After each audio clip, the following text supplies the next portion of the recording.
Well, healing is not something that we take for granted. It not only takes physical and emotional care, it takes a lot of external support, and that costs us something. That's why we seek healthcare benefits as if they were gold, especially when the unexpected happens. Well, you may have heard about the man who suffered a serious heart attack while shopping in a store. The store clerks called 911 when they saw that he had collapsed to the floor. And the paramedics rushed the man to the nearest hospital where he had emergency open heart bypass surgery. Well, he awakened from the surgery to find himself in the care of nuns at a Catholic hospital. Well, a nun was seated next to his bed, holding a clipboard loaded with several forms and a pen. She asked him how he was going to pay for his treatment. "Do you have insurance?" she asked. He replied in a rasping voice, "No health insurance." The nun asked, "Do you have money in the bank?" He replied, "No money in the bank." "Well, do you have a relative who could help you with the payments?" asked the sister. Well, he said, "I only have a spinster sister, and she's a nun." Well, the nun became agitated and announced loudly, "Nuns are not spinsters. We're married to God." The patient replied, "Perfect. Send the bill to my brother-in-law."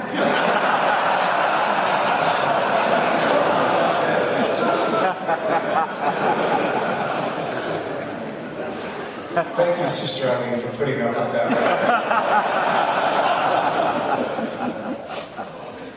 But healing and medical care are not things that we take for granted now or any time in history. The healing story today in the Gospel paints Jesus as a wonder worker. He grasps the hand of Peter's mother-in-law, and she rises, the fever leaves her. And what does she do? She begins to wait on everyone. She does what the scriptures are telling us subtly is she does in her own way what she can do. And it's calling us, the story is calling us to see that when we've received grace from God, we don't just simply accept it, but we offer that grace to one another. And she's a perfect example. That healing story is impressive, and it shows Jesus' divine power, but it does not answer a question that is inherent in that scene, and a question that haunts people of faith. Why does God allow suffering in the first place? Why would a loving God permit suffering, especially for good people? People we love and care about. People who are innocent. It's a hard question for which we often hear some rote answers.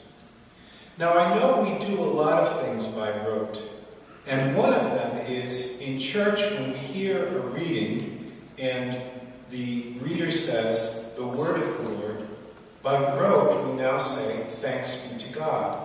And thanks be to God, that wasn't changed, so we now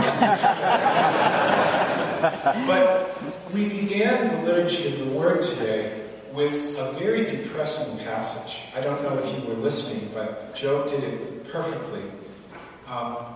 It's Job, and he's a figure who's become a kind of cliche for anything that goes terribly wrong in life.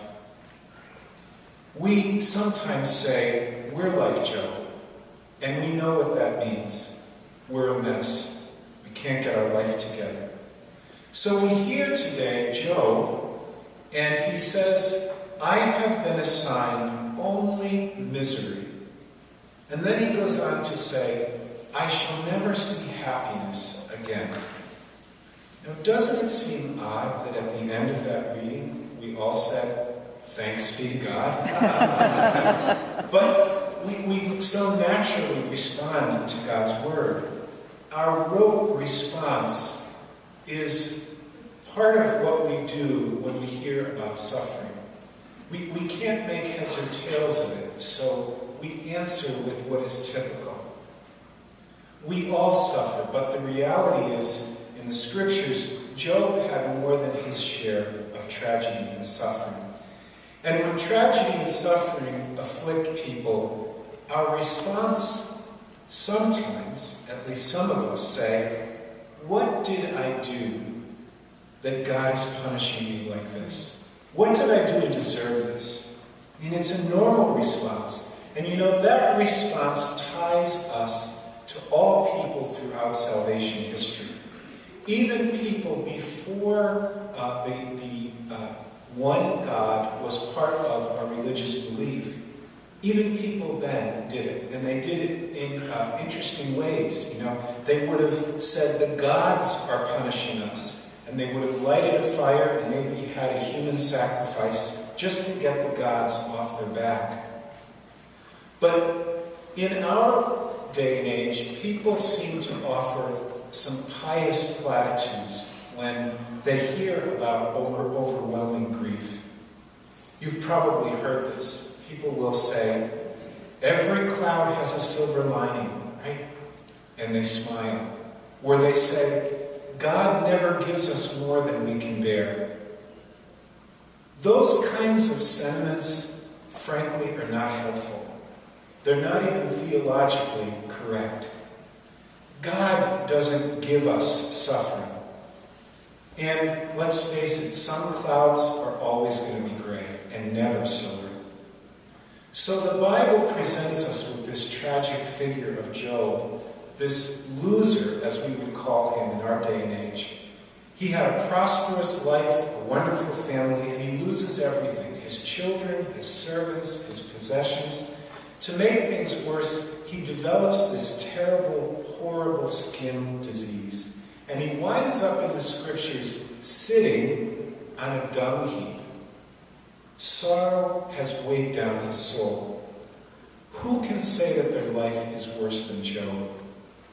Now, the people of Job's time would have said that he must have done something bad to warrant that kind of punishment. But he didn't do anything bad. He's the model of an innocent person who suffers. And don't we often try to make sense out of that too when we see hardships? You know, someone says, she has lung cancer. And what do we say? Did she smoke? We want to know, we've got to get a reason for this, right? And if people say yes, we say, oh, wow, then that's the reason. She brought it on herself. When we say no, never smoked a cigarette in her life, then we start to panic. What's going on? When an innocent person suffers, when people who took care of themselves die of cancer, or when a freak accident takes the life of someone and it seems totally senseless, we begin to question God. I was thinking this past week of that terrible cruise accident, and they keep coming up with there are still only, 16 people missing, and two of them are Americans. And their story is like the most tragic story. A couple who work their whole lives as teachers. This is their first time to take a vacation. They go together, their kids pay for their vacation, and they die on the cruise. They get on their own for a couple hours on this cruise, and they're gone. When things like that happen, it shakes us, because we can't make sense out of our God, who we sang today is a faithful God, loving, and then this. Well, Job has trouble making sense out of it too, and his friends show up, and they try to console him, but they're not very good at it. They insist that he must have sinned, and they invite him to repent. But Job says, no, I'm innocent. And he curses the day he was born. He longs for death. And then Job's wife comes along, and you've got to laugh at this. She looks at her pathetic husband and she says, curse God and die. That's what she says to him. You know? I mean, your life is pathetic. Curse God and die. It sounds like something out of The Godfather, doesn't it? But what is the logical response? Job is an intelligent person, and he realizes, looking from a rational point of view, that wallowing in his suffering is not going to get him anywhere. And he's not going to take his wife's suggestion and curse God. But he turns to God and offers at least his honest complaint. And God comes back with an answer that continues the mystery. God says, you will never understand human limitations. You will never understand that. But like Job, we want answers for those kinds of important questions.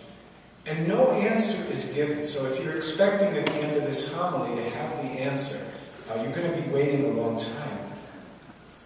But in that wrestling with God, Job's relationship with God deepens. Somehow, miraculously, it becomes stronger.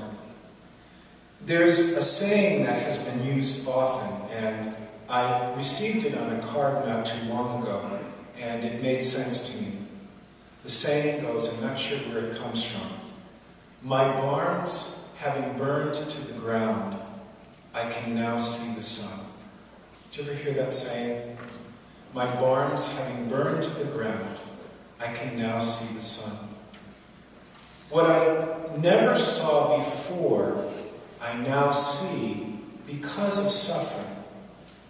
Not that God put that suffering in my life to hurt me, or put it in my life at all, but the result of that suffering is that something new has taken shape that I never imagined.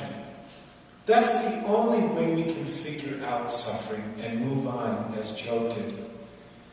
Job is a figure that I think we identify with so often in our lives. And he leads us to the heart of Christ, who in the gospel does cure the sick. But that leaves us with another question. If he could cure Peter's mother-in-law, why couldn't he cure the person that I love here and now? Where is Jesus when I need him? And we discover that in Jesus, though we don't have the answer for suffering, nonetheless we realize we are not alone. And the cross reminds us of that. Jesus' own suffering is uniting with our suffering in our lives. And Jesus himself, like Job, did not give up on the cross, but he maintained hope in facing the force of evil. So how do we leave this story and this weekend without being depressed about suffering? What do we do with that suffering? Well, first of all, we have to realize that it exists. The problem of pain and suffering are not going to go away. And C.S. Lewis, the great Christian scholar, once said, suffering is the atheist's most potent weapon against faith, because it's not logical. But our response to pain and to suffering and to injustice should be first and foremost to act. We must speak out against it in some way. I don't know if you've heard of Elie Wiesel, the Holocaust survivor, but he wrote this.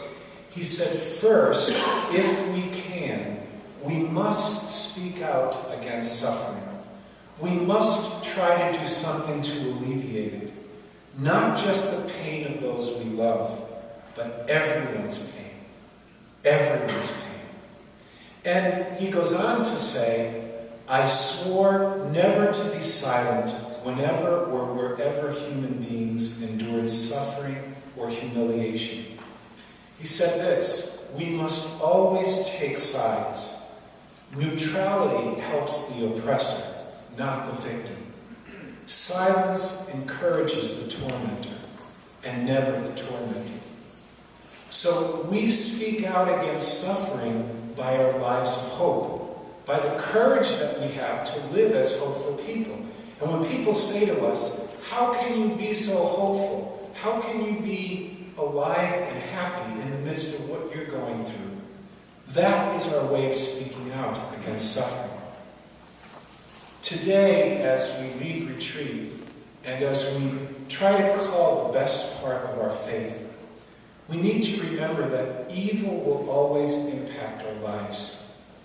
And there's only one answer that is legitimate when we see suffering. There's only one answer when people say, why? And the answer is, I don't know. That's the only legitimate answer we have. But love is the antidote to evil.